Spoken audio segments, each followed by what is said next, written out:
Hi, everyone. My name is Varun. I work as a JavaScript developer at a company called League in Toronto, Canada. And in my spare time, I build little interactive animations and sometimes write about the math behind them and the process behind them. And that's sort of what I want to focus on today. I want to talk about three concepts. These are not the three most important concepts, but they just happen to be three concepts that I come across a lot in my work, and I just want to share the theory behind them and talk about some of the applications when it comes to animating on the web. So starting with polar coordinates, going into oscillations, and then finally solving triangles. So coordinate systems are a tool that you might be familiar with. They allow us to figure out the position of something in two-dimensional and three-dimensional space. The one that you've probably likely used is the Cartesian coordinate system. This is used by, if you're working with CSS transforms or HTML Canvas, WebGL, or just about any graphics tool out in the market. And the way this works is you locate the position of something in terms of x or y, that is the distance from the y-axis or the distance from the x-axis. And this works quite nicely, allows you to do just about anything that you want. There are, however, other options available to us, and one of them is the polar coordinate system. And in the polar coordinate system, you think about locations not in terms of x and y, but in terms of radius and theta, where radius is the distance from the origin and theta is the angle. So what does that mean? If I focus more on this image here, let's say we were trying to locate the position of the point P, and O is the origin of our 2D space here. And if I draw a line from O to P, the length of that line is the radius, and the angle is the angle that line makes from the x-axis. So why would you want to do this? Well, in some cases, thinking about our geometry in terms of polar coordinates makes our life really easy, and allows us to do things which otherwise might be quite hard with Cartesian coordinates. An example of that is to build patterns such as these. These are known as polar patterns, and even animate them. So to do something like this, you can use polar coordinates, and if I break down that shape, what it looks like is essentially it's layers of concentric circles, where on each circle you're placing these dots evenly around the circle. So at the outermost circle, you can set the value for the radius coordinate, the radius part of the coordinate to be the same, and the only thing you're changing is the angle. So the first one starts at 0 degrees, then 30 degrees, 60 degrees, and so on, and you can complete the whole circle. And then to generate that pulsing motion, all you're doing is animating the radius value, and that causes the whole thing to scale down and scale back up. And this little trick allows you to do some really interesting work. You can choose how you place things around on that circle. You can evenly space them out or offset them slightly. And when it comes to animation, you can choose to animate the radius, and that gives you the pulsing effect. Or you can animate the theta value, which gives you more of the rotational effect, like the example in the bottom right-hand corner there. We can also use polar coordinates to dynamically generate polygons, and specifically regular polygons. So a regular polygon is just a polygon where all of the sides have the same length. And that particular shape has a special property, which is that the vertices for the polygon are all on the same, are all essentially evenly spaced out on a circle. So much like the polar pattern I showed, the only difference is you end up joining them with a line, and that's what gives you the shape. So to locate the position of these vertices, the first one starts at theta of 0, and then the second one starts at theta of a particular angle times the index. And that angle is the number of sides that the polygon has, so 360 degrees divided by the number of sides that the polygon has. So the first index will be at 0 times that angle, the second one at 1 times that angle, the third one at 2 times that angle, and so on. And this allows us to generate a list of points of a regular polygon really easily. But then if you want to use them in an SVG path or Canvas, you have to then convert it back to Cartesian coordinates to actually render it onto the screen. And the way you can do that is by using this formula where the x value of the coordinate is radius times cos of theta, and the y value is radius times sine of theta. So in JavaScript code that looks something like this, I have a little function here that is used to generate the vertices of a polygon. It takes in 2 variables. The number of sides that this polygon has, and the radius, which sort of controls how big or small this polygon would be. And then the first thing we do is calculate the angle, so 360 divided by the count. Then we create a placeholder for all of the vertices by using a little utility that spits out an array that has values 0, 1, 2, all the way up to the number of sides that we specified. And then we map over this array to generate the coordinate, where theta is angle times the index of that vertex, and the radius is whatever radius you pass in. And one thing to keep in mind here is when it comes to humans, or especially me, thinking about angles in terms of degrees is really nice and makes my life easier. But when it comes to writing code, pretty much every single time you're going to have to convert that value into radians. So that's what I'm doing here. I'm calculating the angle in terms of 360 degrees, but then converting it into radians and saving that as my value. And then once again, to use this to render something, I can use the x and y formula that I list out there. So why would you want to do something like this? If you're generating your geometry dynamically, you can connect it to a user input. So in this case, I used an example that was originally created by Chris Gannon, and he created this really amazing hexagon that's being animated, and it was built out to be just a hexagon. So I modified this to replace it with dynamically generated geometry, and wired it up to a couple of sliders. So with the radius slider, I can sort of control how big or small the shape is.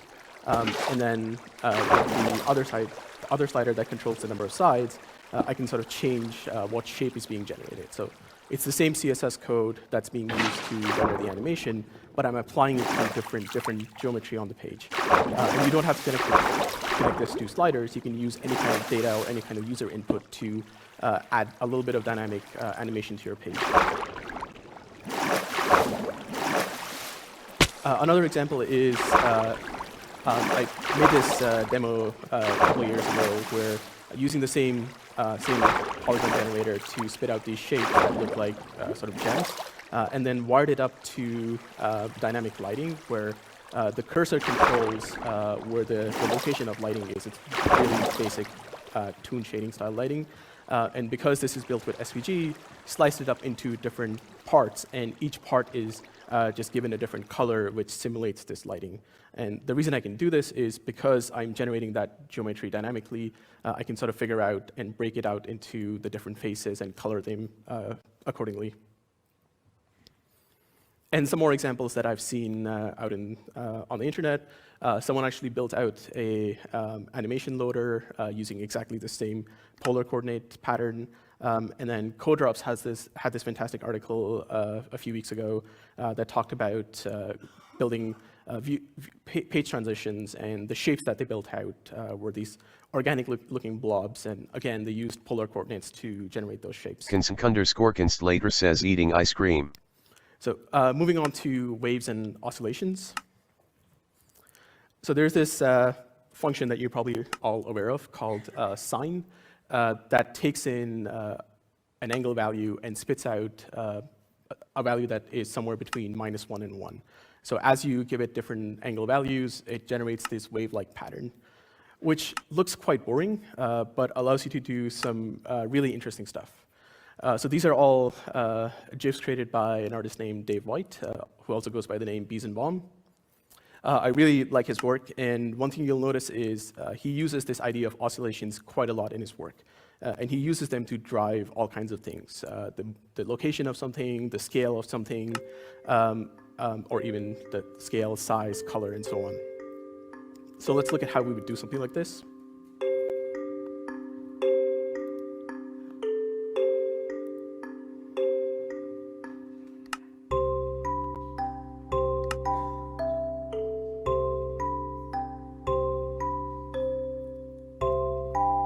Sorry.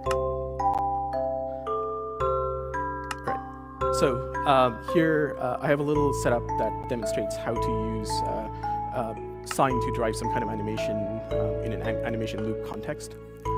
So I start by declaring a variable called theta. This is going to be the angle that we change in our animation loop. Set it as with an initial value of, let's say, 0. And then in my animation loop, I'm simply incrementing that theta with whatever value you choose. The larger that number will be, the faster the animation will be. The smaller that number, the slower the animation will be. And again, remember, this is in radians and not degrees. And then you can apply that theta to the sine function in JavaScript, and then use that to drive different parts of your animation. For example, if I multiply the output of that sine function to the scale, that gives you this pulsing effect. If I use that sine function to control the x-coordinate, I can make something oscillate around a point. So in this case, it's a slightly different format. You start with some basic value, the base value of the x-coordinate, that's the start value. And then to that you add the sine function times some amplitude. And in this case, I'm picking 300 pixels. And that amplitude controls how far the ball is going to move around the x. So again, the larger the amplitude, the further it'll go, the smaller, the closer it'll stay.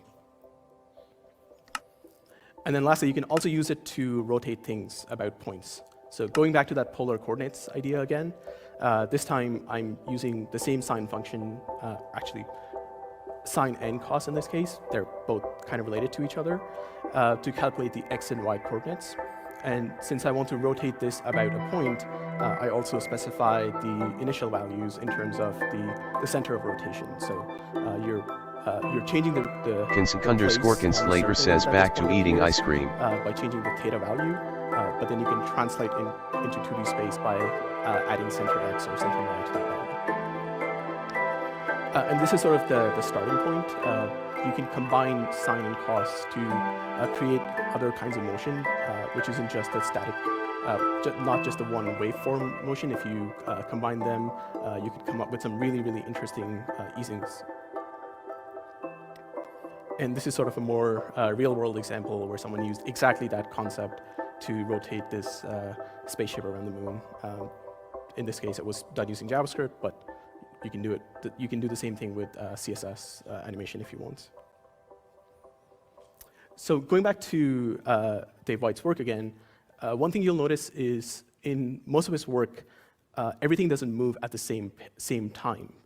Things look a lot better. The animations look a lot more organic when things have a slightly delayed motion to them. So you can see each one of these circles, they're following the same path or the same amount of motion, but it just happens with offsets to each other.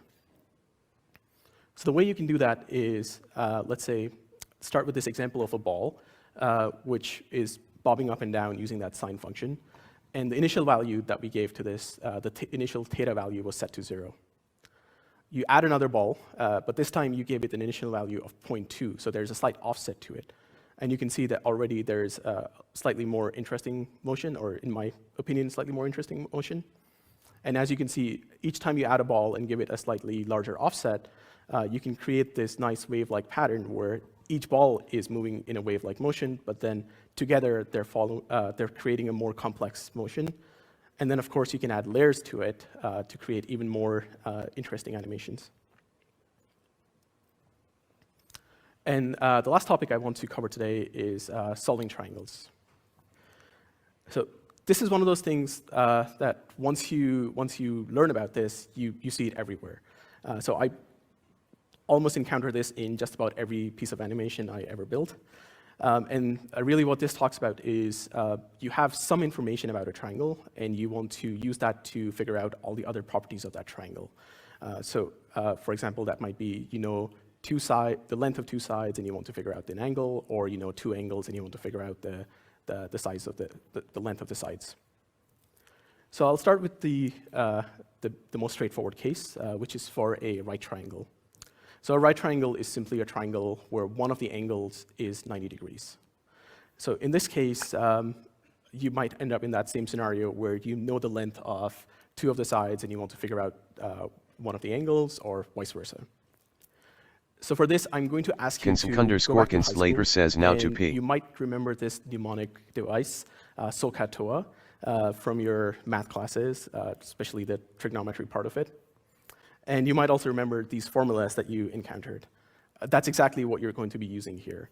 So back in high school when you learned that math class and you were wondering, why on earth would I ever need to know trigonometry? The answer is animation. That's the only time you ever need it. So in this case, for example, if we wanted to calculate the value of theta, and I knew two of the sides, I can use one of those formulas, for example, the arctangent or arccosine or arcsine formulas to figure out the value of theta.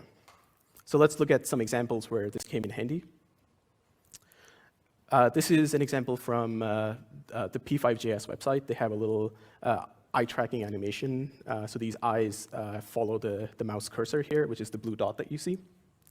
And really, the way this is done is the little black circle inside the white circle, you're changing the theta value. So again, going back to polar coordinates, all you're doing is you're changing the angle where this, which decides where the circle ends up in this in the larger white circle. So this is sort of the triangle that we're forming here. Since I'm building this animation, I know the location of the mouse cursor, and I know the location of the eye. So that means I know the horizontal distance between those 2 points. That's one side of the triangle. I also know the vertical distance between those 2 points, so that's the second side. So using that arctangent formula, I can go back and calculate the theta value, and then use that theta value to render out my animation. Another example, in this case, this is something that I didn't really have to do in code, but just had to do it by hand or using a calculator before building out my animation. So to do this, it's, again, using an SVG animation where the circle is breaking up into 2 parts. So I kind of know the ratio that I want to break the circle apart in, but to draw those 2 parts separately, I have to use the SVG arc command. And to use the SVG arc command, I need to know the exact location for those 2 points, which is going to be the starting and the end point of the arc, and then simply choose whether I draw the larger side of the arc or the smaller side. So again, let's find that triangle. I know the distance between the center of the circle and those points is just the radius of the circle. One of the angles is, again, 90 degrees, so we can go back to using those trigonometry formulas. And then lastly, I knew the length of that little part there because I knew the ratios that I wanted to split up the circle in. So again, using that information, I can calculate the angle, and going back to polar coordinates, use it to locate the 2 points and break up the circle into 2 arcs. So going beyond right triangles, in a more generic use case where you're working with a triangle that's not a right triangle, in order to solve that triangle, you need slightly more information. So with a right triangle, you just need 2 pieces of information. For all other kinds of triangles, you need at least 3 pieces of information. So whether that's 3 sides, or 2 sides at an angle, or 2 angles and a side, any of those work. And in that scenario, you can use a formula called law of cosines. There's similarly something called law of sine, which looks a lot similar. You can use either or. So in this case, you can pick and choose which sides that you have and which angles you have, and apply to this formula and figure out all of the other information of the triangle. So let's look at an example where I use this. So a few months ago, I built this animation, which essentially it's using a generative graphic concept known as metaballs. And there are much better ways to build metaballs, but for some reason I decided to build it with SVG path, which meant having to do a lot of math to figure out how to draw this.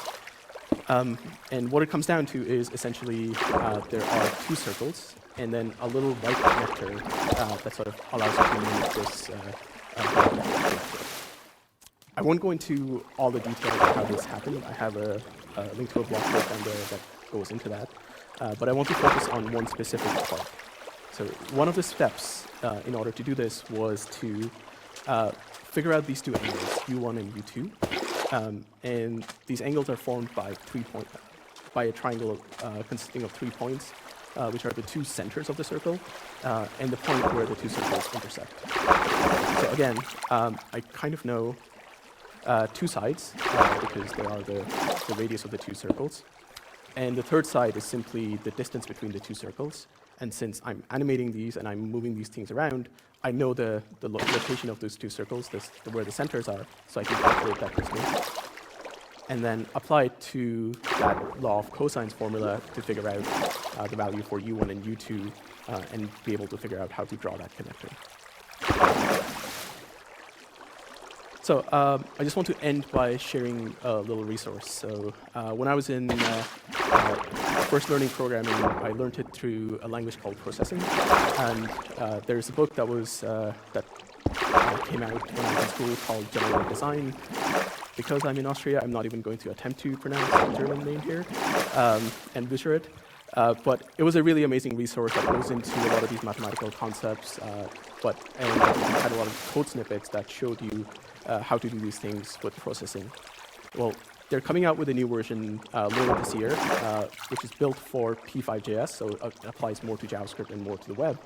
The book comes out in a few months, but for now they actually have a resource up which has a lot of the animation examples and which are interactive and all the code samples available for you, which you can use and actually see, start playing around with it and learning a lot of these techniques that I covered here.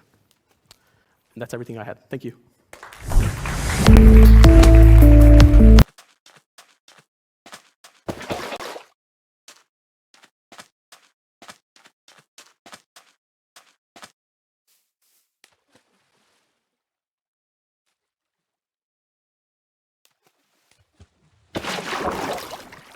Today's goal is I want to basically go through sort of some of the key steps. I want to go through some of the key steps of sort of like what it takes to actually make an AI product.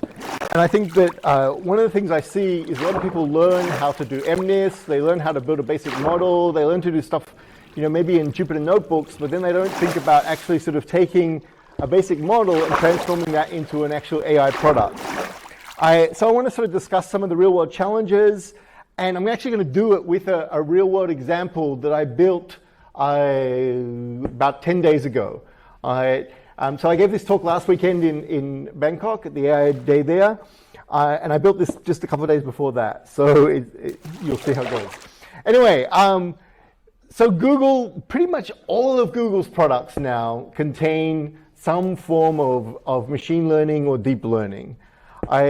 One of the classic examples was, there's this slide that's actually very old now. This is almost coming up on almost 2 years old, that shows the number of repositories inside Google that basically have a machine learning or deep learning or ideally TensorFlow in that repository. And it's well over 6,000 now. I think it's getting close to 7,000 or more already. And basically, deep learning is now being used inside Google for all these different products. And certainly, the reason why I sort of show this is to show you that, Google is definitely leading the way, but everyone else is following behind. And you're going to see more and more that most products that are sort of digital products in some way will use machine learning. You've got companies like Netflix who are making extensive use of this sort of technology. You've got all different sort of fields, doing that. So what I wanted to do today was basically look at, okay, what are some of the challenges that you have when you're building, an AI product? And the first one may sound a bit silly, but this is one of the most important ones, I think, is that just can it be done? Is it something that's even possible? So we get a lot of people asking us, oh, can you build something that does X? Which is just, like, can you build something that, they might as well be saying, can you build something that can read people's minds and then predict the stock market and do all 25 other things in one shot, right? And so the big thing you want to do is see, like, okay, is it possible? And so one of the other things you want to ask yourself to sort of justify that question is, has someone else done it before? Another big, and sometimes you'll see that, that just because someone hasn't done it before doesn't mean you should, stop. But you should be wary of, things that maybe haven't been done before. Is there data available? I think this is one of the key questions that we're constantly asking clients or people that we work with. Is, you find time and time again that what people want to do is actually quite doable if they had the right data, and you sort of end up saying to them, well, your business could collect this data, but you need to go away now and collect this data for the next 6 months to 12 months. And then come back with it before we can sort of do something with it. The other sort of questions you ask yourself is like, okay, can you find or synthesize the data? Especially if you're a startup, you're often not going to have a lot of data at the start. So you're going to be looking for ways to synthesize data. Right? And some of the key things I just wanted to sort of point out was that these sort of ways of looking at things are very different than sort of just building a model to learn about machine learning, and also it's very different than academic sorts of things of building a paper to be at NIPS or something like that. So the way I like to think about it is, can this task be broken down into component parts? one of the biggest sort of myths is that people think that, okay, just because they learn about end-to-end models, that in industry, everything's end-to-end. Usually not the case, right? Usually you have different parts or different models doing different things. The other question I like to ask is, okay, well, what's your problem like? Is it a classification problem? Is it a regression problem? Is it a generative problem? You'd be surprised that a lot of things that will look a certain way can be sort of refactored or changed to be a different way. A classic example of this would be Smart Reply inside Google. So the first paper for Smart Reply, first of all, this started out as basically an April Fool's joke in 2009. Google made this product that would just reply to your emails. Then people started to think about, okay, well, maybe this could be done. And the first sort of academic papers that were looking at this were doing it as a sequence-to-sequence generative model. So it would basically read your subject line, it would read the text of your email, and then based on that, it would generate a bunch of text for a reply. The problem with this was that it would generate 3 replies, and it turned out almost always that one of the 3 replies was, "I love you." Because it was just safe, right? And the model learned that, okay, if it put that, that was a safe response for a large proportion of things. To get to the actual sort of production version, and again, this is an older slide, and I think actually Smart Reply now on mobile makes up about 30% of all replies. It needed to be changed, and what happened was they actually changed it to moving from a generative problem to being a classification problem. That it basically looks at your email and decides, okay, for these responses, I will pick one of 29,000 different classes. So it's moving from something that's sort of infinite to something that's very finite. And I must admit, when we first heard about this, we were quite disappointed because the academic paper was so amazing at the time that we thought, oh wow, if Google's actually got this working, this is going to, could be a really big step along the way to, a whole bunch of different products. But it turned out in the end that, okay, it was just turned into a classification problem. And this is something that's very common when you're building products like AI products for the real world. Something that will seem to be sort of like totally generative, when it actually makes it out into the real world, it becomes very, becomes a classification or something much simpler than what it was in the academic sense. So, okay, this is what I wanted to start out doing. So I remember reading about this paper. I don't know if you guys read about this last year, and I thought, oh, this is really cool. At some point, I would like to do this. So probably about 2 weeks ago, I started actually reading the paper and thinking, okay, well, how am I going to implement it? Look at some of the examples that were out there. And what this basically is you draw a picture of a website and it turns it into code. And it basically just takes your drawing and it works out, okay, how will it represent that in HTML? And this is the paper that it came from. And the original one was Pix to Code, where they basically tried to do for HTML. They did it for, I think, XML for iOS displays and for Android displays. For me, I just focused on the HTML part. Now, one of the first questions I always ask myself is, well, what is this like? What kind of problem is this going to be compared to other things that I've seen in the past? So the classic one that this is basically like image captioning. So you may have seen this, a year or two back, the whole show and tell concept of where you basically train up a model so that it looks at an image and it writes a caption based on what it sees in that image. And you can see that it's pretty amazing that it has the ability to look at this picture, and even though we can't sort of see any sort of string or anything between the human and the kite, the model is able to work out that, okay, if the person's facing the kite, if the kite's a certain height in the air, then it probably is the person flying the kite. And given enough data, both images and enough captions, it has the ability to, you build the model so that it has the ability to learn to do this. So this is something that Martin and I were both very interested in a bit over a year back now. And actually Martin showed a good example of doing this with what's become now a famous paper, Attention is All You Need, at our TensorFlow meetup. So I encourage you to come along, because often we show very cutting edge things there. So this is the first thing that I thought, okay, well, this paper is kind of like this. The second one is that the whole idea of that if you basically use some sort of RNN or LSTM, you can generate a config file. So the slide here comes from a paper called Neural Architecture Search, which basically led to NASNet, right? Which James was talking about, this current state of the art in ImageNet models is NASNet.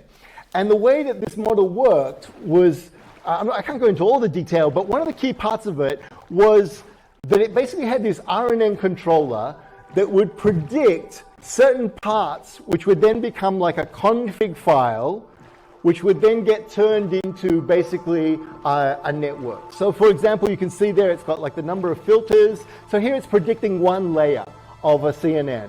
And it's basically deciding the number of filters, the filter height, the filter width, your striding. And what it would do then is it would basically take that, just very quickly about NASNet, what it would do is it would take that, it would then build the model, train it up, and then check the accuracy score, and then use reinforcement learning back to feed into the RNN as a reward thing. So then over time it would change. But the key concept here is that I was interested in was this concept of basically you can take some sort of RNN and you can use it to make a config file. And that config file could be used then to build something like an HTML file. And so another thing that this could be like that you can think of is I'm sure many of you have played around with char RNNs. How many people know the model char RNN, where you basically build a recurrent neural network to predict the next character of text, and maybe you've done it with Shakespeare, or maybe you've done it with some sort of text, and you find that after a certain number of iterations, the model has the ability to actually predict readable text after a while. So these are the things that I started out thinking, well, this problem is kind of like that, because we're taking a picture, and we're going to turn it into some sort of config file, which I'm then going to turn into an HTML file. So let me sort of explain a little bit about the thing. So there's two key sort of bits of data that we're going to input. We're going to input images, and we're going to input sort of GUI configs. So the GUI config, and I'll show you a picture of one later on, is basically just a representation of an HTML page in a much simpler format. Then the model that I'm going to use for this is basically a convolutional neural network going into one of these LSTMs. So we're going to basically extract features and then go into that. The GUI file is basically going to become sort of like our vocabulary that we're predicting. And then last of all, we're going to use really something that's not deep learning based, but just simple coding based, is this compiler. And this compiler will basically take our predictions out and then use those predictions to turn them into a proper HTML file. So another way, if you can look at this, is you've got your CNN. Your CNN you can think of as being like a feature extractor. It's looking at that hand-drawn image, and it's trying to determine, okay, what are the key features in here? Then that's going to make the configs, so then we also make some configs and we tokenize them. We then put both of those into a model to basically train an LSTM to come out of this. And then last of all, what we're going to do is, as we're coming out, we're using a softmax just to simply predict, we're turning this into classification now, simply predict what is the next token based on what we've seen already. So and then we take those tokens, we call those tokens a domain-specific language, and we convert those to HTML. So let's actually look at sort of a picture of the model architecture. So here you can sort of see we've basically got an LSTM and a CNN going into an LSTM, and that's going to predict our domain-specific languages and our tokens in that case.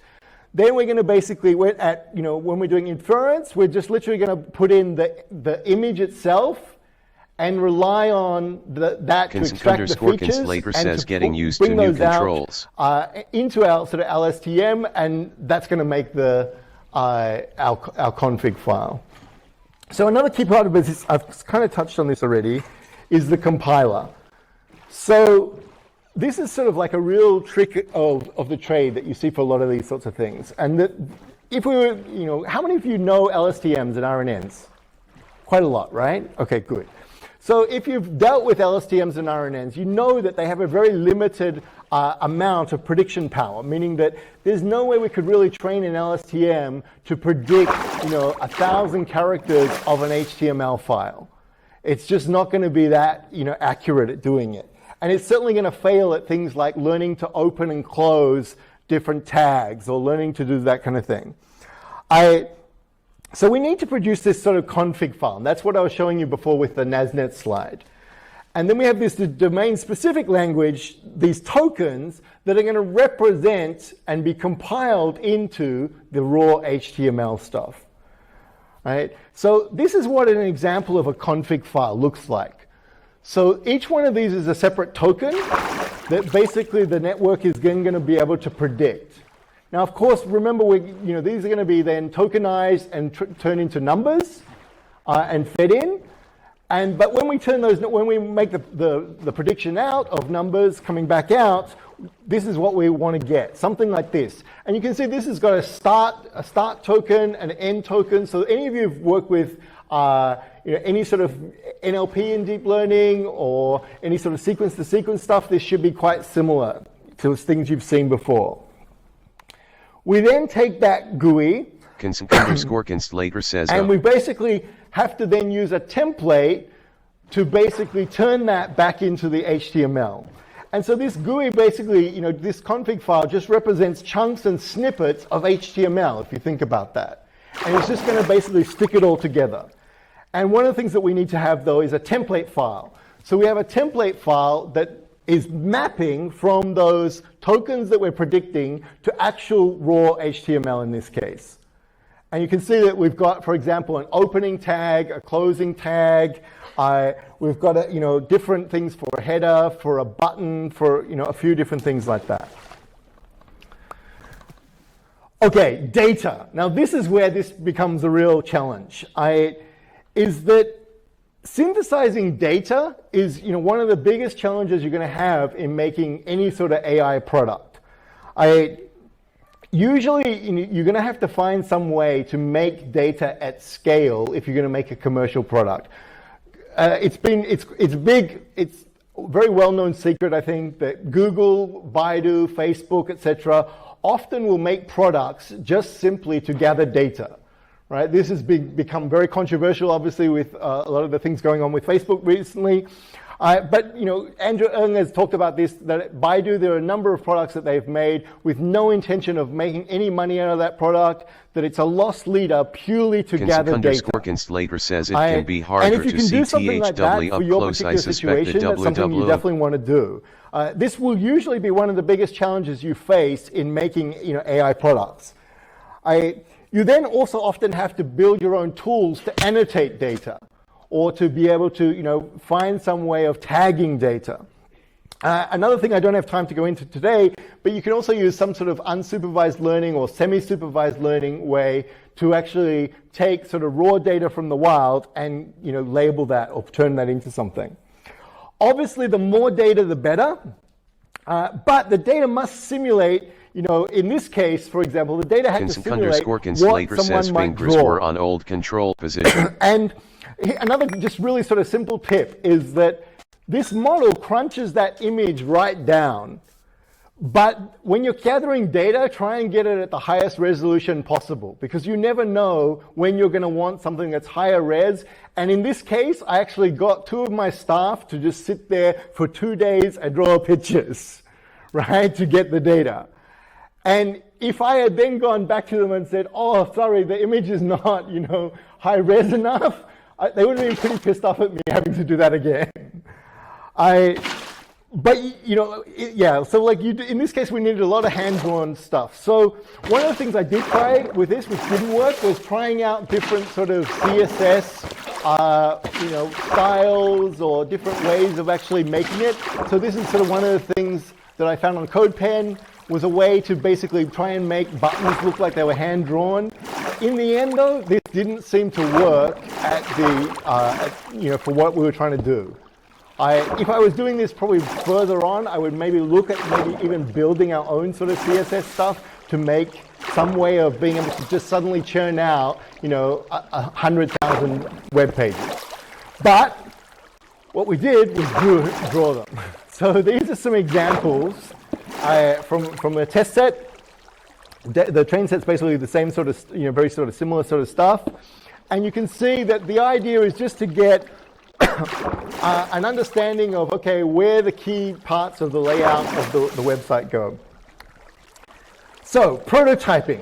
The next thing, once you've got your data, once you're starting to build the model, you've got to start then thinking about prototyping stuff. So, you want to map out the sort of product workflow. You want to sort of keep about, creating each part of it and stuff like that. The big thing you want to do, though, is you just want to get something working. Ideally, for me, it's in a Jupyter notebook, so that then I have something that I can basically, take to people and show, basically test to see, does this work or does this not work? The other key thing, though, you want to think about is, and have it in the back of your mind, is, okay, what's going to be my end UI for this product? What am I actually going to, how are people actually going to interact with this product? So let's have a look.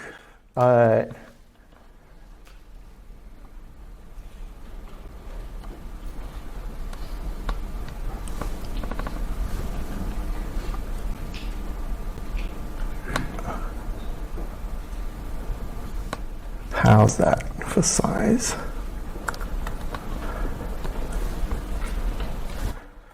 Okay, so this is the sort of prototype that I put together for in a Jupyter notebook. So I'll walk you through it. Well, we basically, so I built the model, right? I've got the model, I'm just loading the model. I did the whole thing in Keras just to show that you can build something like this in quite a simple thing as Keras. And certainly I would encourage you, if you're using TensorFlow and you're new to TensorFlow, use Keras, right? It's very simple to start out with. As you get better at it, you then could graduate to other things. So we've got our model. All right, I'm going to load up an image here.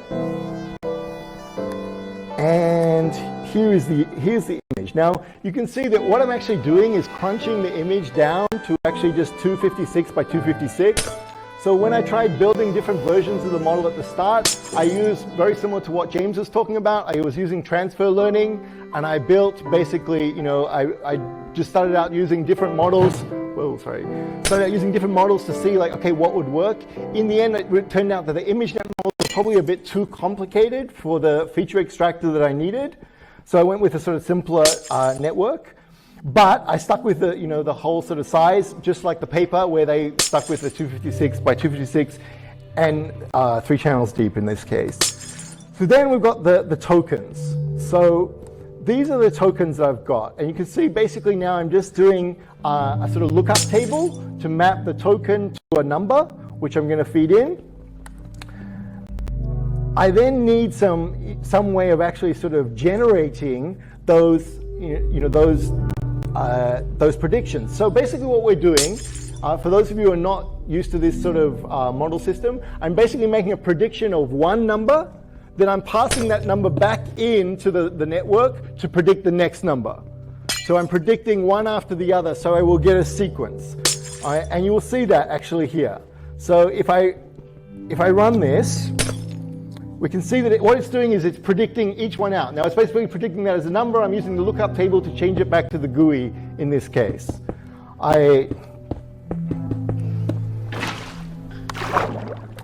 then just write, so then that's really the key, the key sort of deep learning part has already happened there. We've basically extracted the features from what we passed in. I'm saving it, and then I've basically got the compiler set up to actually generate it into HTML. And this is the HTML that it generates. Let me look. So this is our prediction. Let's see, how did it compare to what we put in? Not bad.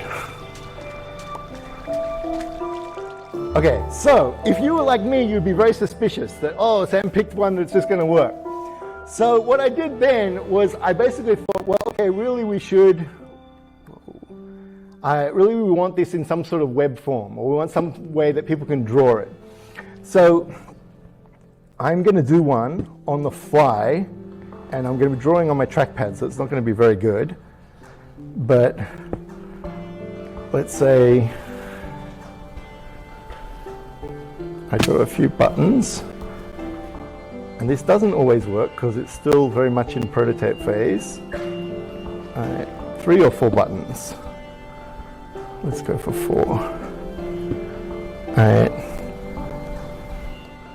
And then I want to have sort of one long box.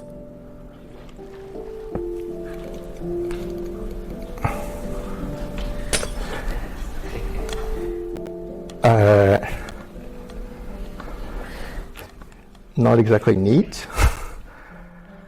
We have a heading. We want a bunch of text there. Uh-oh. We have a button. I tell you what, actually that's too similar to the one that we already did. So let's add some more stuff. We can add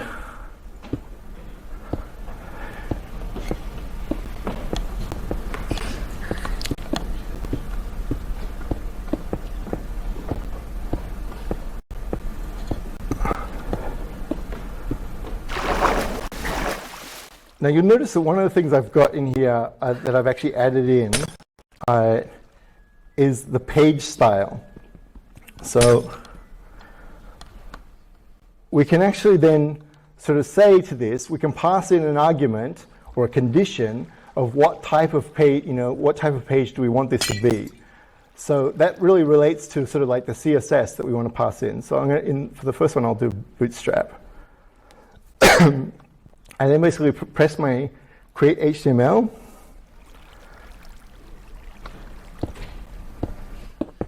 And you can see this is definitely not as neat as the one that the training examples or even the test examples. Okay, let's press it and see. All right.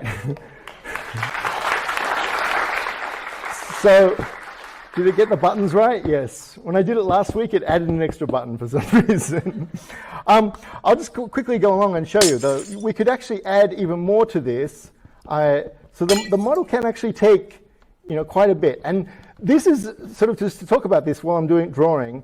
You want to sort of stress test your product, right?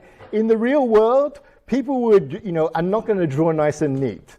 Right, so there's no point in sort of trying to draw neat or anything like that. You want to basically do it as much as a real world scenario will do. And this is one of the challenges that I see with things like, I work a lot in things to do with dialogue and stuff. And people, when they build chatbots, will think that humans are going to respond one way and humans respond a totally different way. So you always want to try and gather as much data as you can from the wild. And actually, one of the things I actually put into this is that every time I draw something here, or every time we create an HTML page, we actually save the image as well. So that then if we were looking at it and saw that, okay, it got this one right, it got this one wrong, we could actually go back and sort of use those as training data for things going forward. And this is a really common sort of thing for, that Google does, that a lot of other big companies do. So let's try material design. I don't know how well it's going to do with material design. All right, let's create HTML. It's thinking. Another challenge with this is that, okay, for example, this response time is just way too slow for the real world. So if I was going to release this as a startup or as a product or something like that, I would definitely need to be looking at optimizing for speed. All right.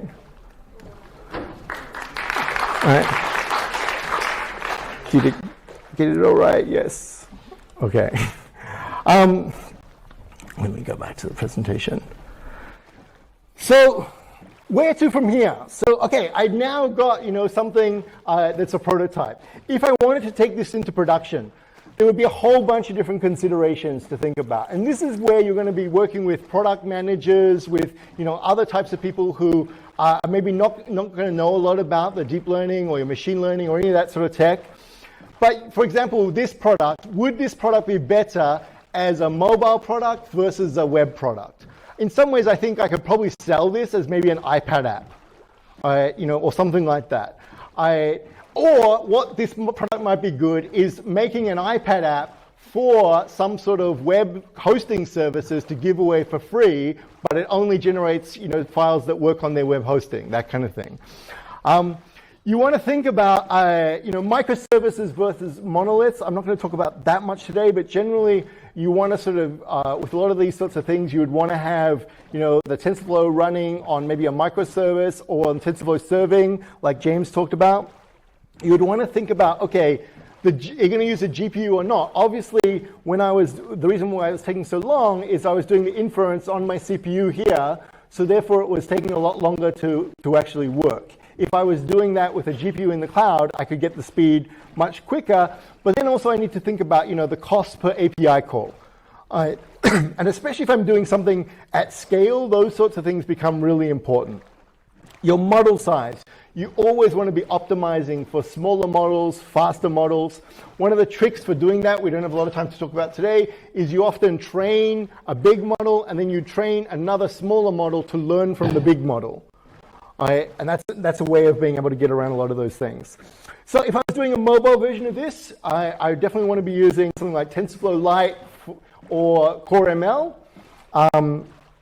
If I wanted to make it for, I could also then add in the bits for iOS or for Android, meaning that I could actually make layouts for Android apps or for iOS apps. One of the things I wouldn't personally do this, so I actually have had a lot of experience in mobile. Certainly on iOS, no one really uses the stock, Apple widgets anymore. People tend to make their own. So I kind of feel like that wouldn't be a big advantage in doing that sort of thing. If I was making it for the cloud, where would I deploy those HTML pages to? At the moment, it's still just all running local. Business considerations. Now, this is one I think is really important. Just because you can make something that's technically great doesn't mean people will use it. And I actually kind of feel that this particular product falls into that category.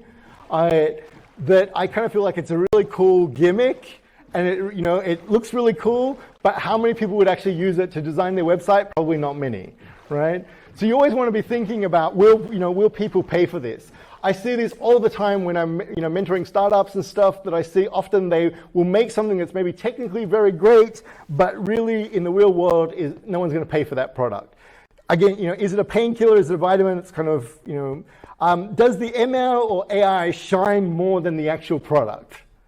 This case, I think it does. And I'll tell you, a perfect example is like when I show it to you guys, you understand that, there's a lot of, hardcore deep learning going on there. I show it to the average person on the street and it gets one button wrong and they're like, it sucks. It doesn't get it right. So you want to sort of think about, those sorts of things. From a more research perspective, the other thing that I think would be really cool for this is you could actually develop a GAN to do this. This is maybe something I'll play around with in the future. You could actually build a GAN for both making training images and also for making the different types of GUIs. You could also build a really cool system to be able to basically just go out and crawl current websites and use that to make training data for you. So that people could actually do says, things. I got off to Another thing is that I would definitely want to add more tags to this. So at the moment, I don't have any sort of image tag. So really what I should do is have a box with maybe a cross through it, and that would be showing that, okay, we want an image there or something like that. Anyway, some tricks of the trade. I follow Google's example. Play to your strength. Google is definitely the king of search, and they tend to turn things into a search problems as much as possible. While I've signed a number of NDAs with Google, I can't tell you, sort of anything secret, but I would say that, one of the things that we've definitely learned over time is that Google will often turn things into a rank and retrieve problem or some sort of search problem rather than just a straight out prediction problem. So that's something that you should definitely think about. And obviously Google Home really is just a big, massive search engine in many ways. Play to your data. Make things that you either have the data for, can get the data for, can steal the data, or can create it. This is by far, when you see AI startups and stuff like that, it really comes down to, okay, do they have the data? Do they have a unique set of data that will allow them to do this sort of stuff? Medical data can be really hard to get, yet so many people I see trying to do the medical thing and the radiography thing. Really, when a lot of the models now are just becoming like off the shelf, you can take the best model from Kaggle. It really comes down to who's got the data to be able to implement that. Getting millions of examples of something that you need from the public is really, really hard. So that's something that you also want to think about. And that's it. I'm happy to take some questions. There's some links to the original paper and original implementation of the paper as well.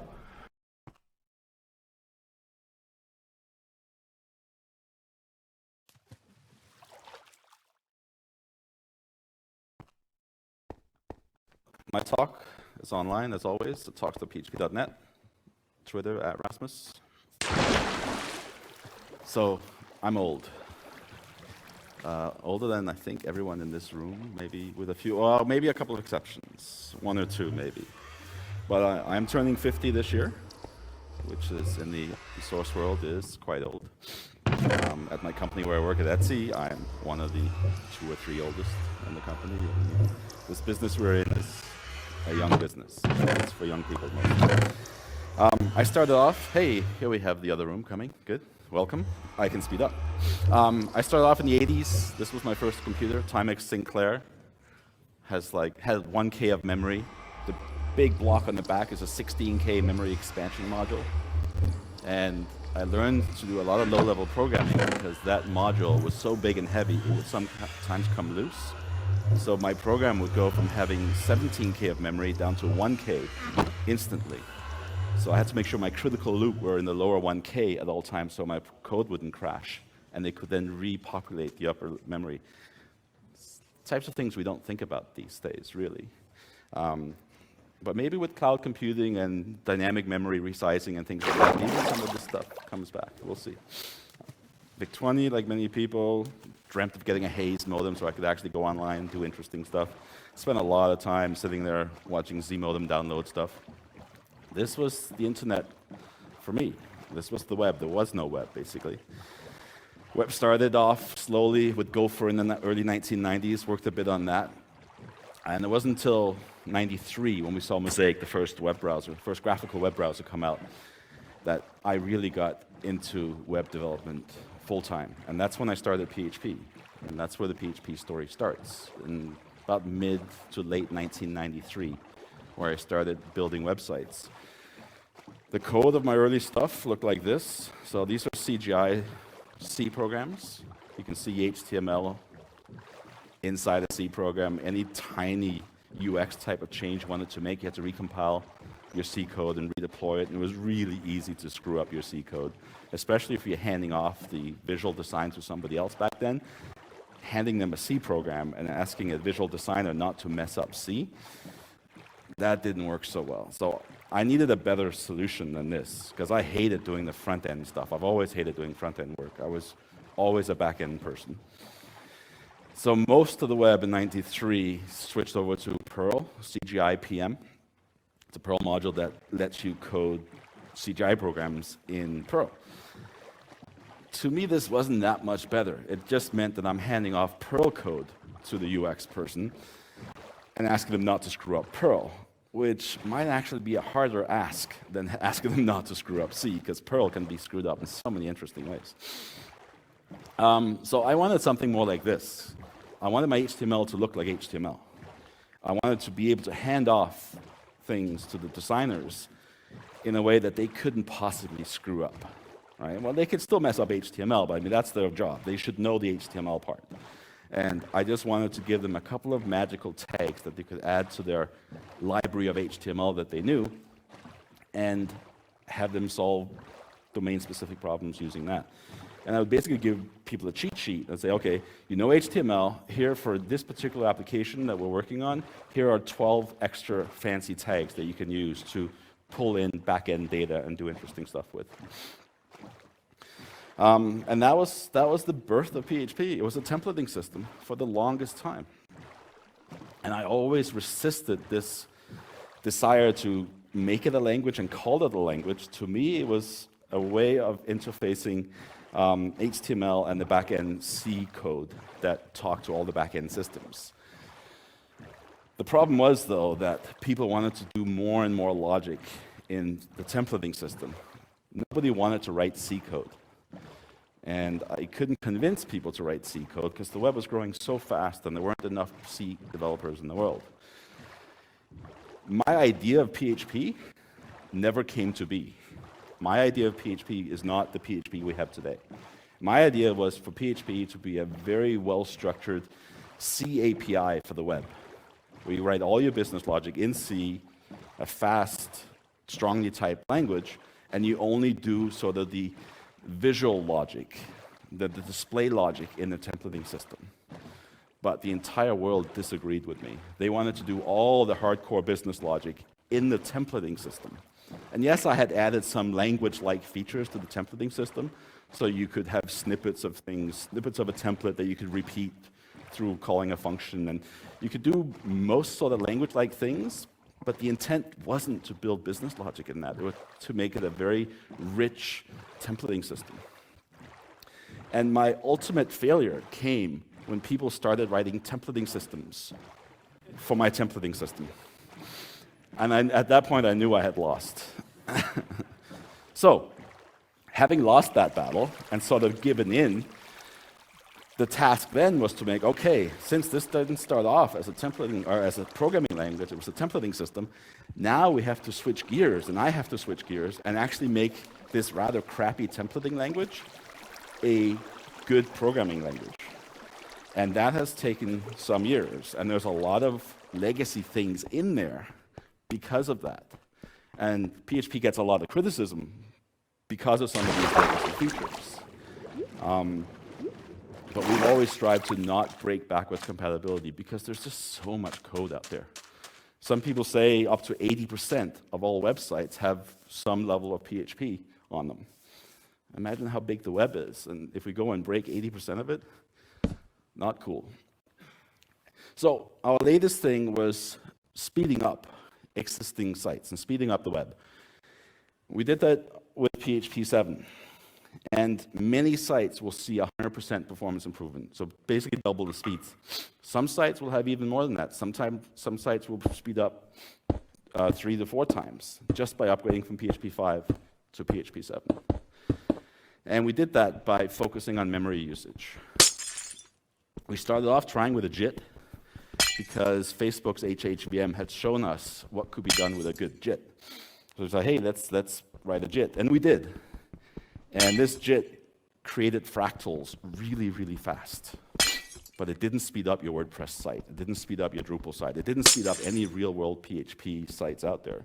So we abandoned the idea of a JIT and instead really focused hard on reducing memory usage and also improving CPU cache usage.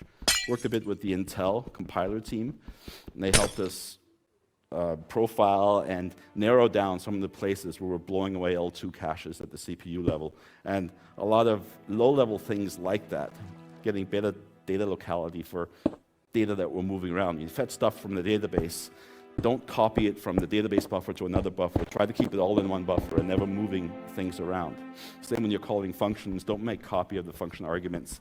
So a lot of things were done to make sure that we only ever put data in memory once and then always refer back to it.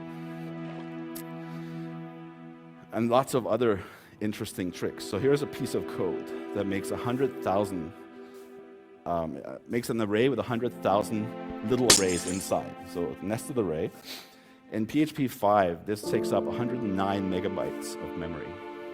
PHP 7 with no op cache takes about 42 megabytes because of some of these low-level reductions we made in the hash table and hash table buckets.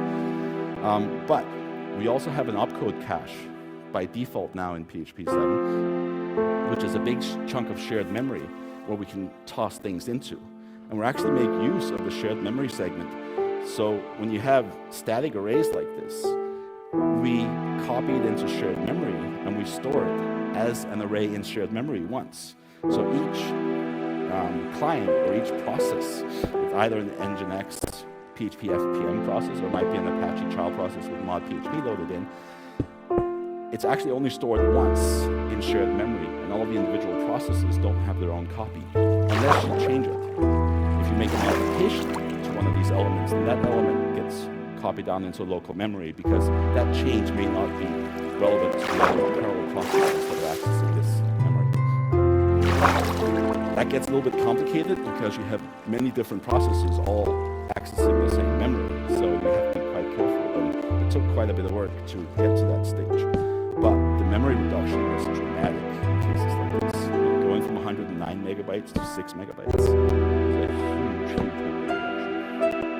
Some of the other things we did, lots and lots of optimizations across the entire code base. And this code at the time was 22 years old, this code base. Now we're close to 25 years old. Making an old code base like this twice as fast without breaking backwards compatibility is a small miracle. I mean, this is not an easy thing to do. Basically, if you look at low-level instructions, we're now doing the same work without breaking anything in 1/3 the number of instructions that PHP 5 used to do the thing. So basically, it's like taking your code and saying, delete 2/3 of it, but make it behave exactly like it did before on a code base that's 25 years old.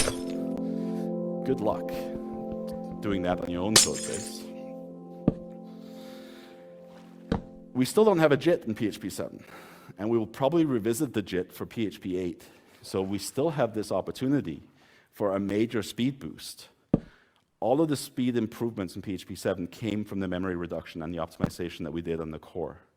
We still have this opportunity to introduce a JIT. So we may see another big bump. All right, so actual numbers here. This is WordPress 4.8 running on PHP 5.3, 5.4, all the way up to PHP 7.2. And you can see we went from about 154 requests per second to 540 requests per second, going from 5.3 to 7.2. This FDO is kind of a special build of PHP 7.2. GCC, the compiler that we use, has a cool feature called feedback-directed optimization, FDO. And what that means, it's kind of like an external JIT. What you can do is you can build a learning version of PHP, and then you can train it on your specific data. And then you recompile it as special version. You get a special version of PHP that is tuned directly for your particular workload. So in this case, I am training it for WordPress.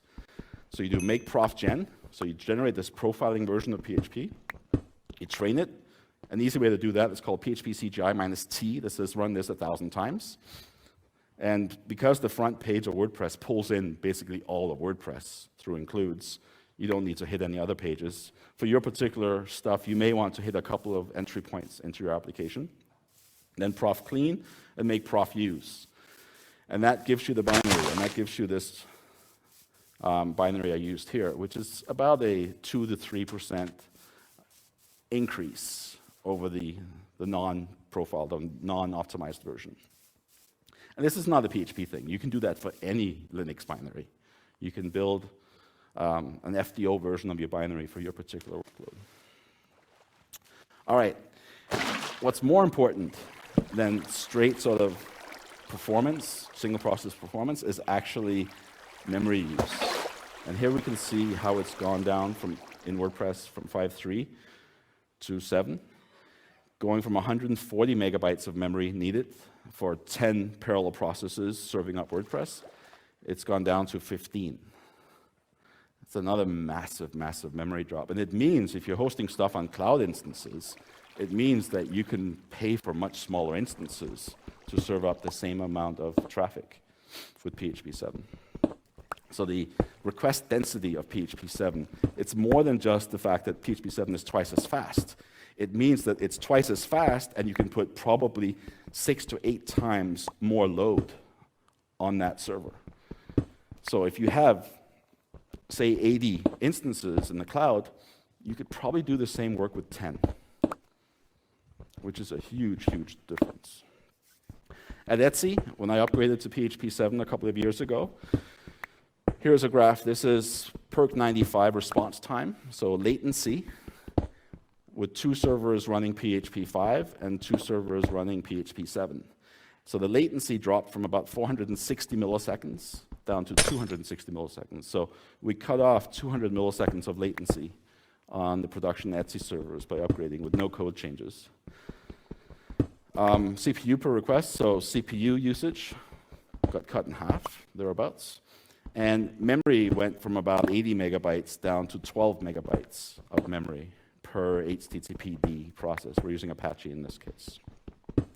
So it was a massive, massive reduction in hosting needs. I was able to, during testing, I turned off 2/3 of my production servers at Etsy, to the point where the ops were screaming, going, "What's going on? I mean, you're turning off all our production servers. Stop it. This is scary."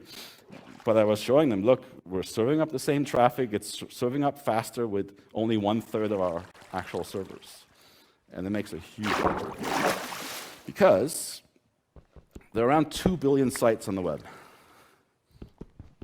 So the web is hosted on about 10 million physical machines right now. And PHP, very conservatively, is on 50%. It's likely much higher than that. So right now, we're at 5 to 6% adoption of PHP 7. So about 250,000 physical servers have upgraded. If you start looking at energy usage for those, at 5% adoption, lots and lots of savings, lots of less CO2 being spewed out in the atmosphere, but I would like to see it go to 100%. There's really no reason not to upgrade to PHP 7. The incompatibilities between PHP 5 and PHP 7 are quite minor. And it's easy to go back to your PHP 7 and just look at some of your warnings and look at your notices. If you're running clean PHP 5 code that doesn't spew out a ton of warnings and notices about deprecated things, it's going to be a very, very easy upgrade to PHP 7. Yes, if your PHP 5 code looks like PHP 4 code that spews thousands and thousands of warnings in PHP 5, you have a bit of work to do. But it's work that you should be doing because your code is ancient then. All right, so please, please, please do your part, upgrade to PHP 7. I have a 16-year-old son. I would like for him to have a world he can actually live in for the rest of his life. If you don't upgrade to PHP 7, he will get angry at you.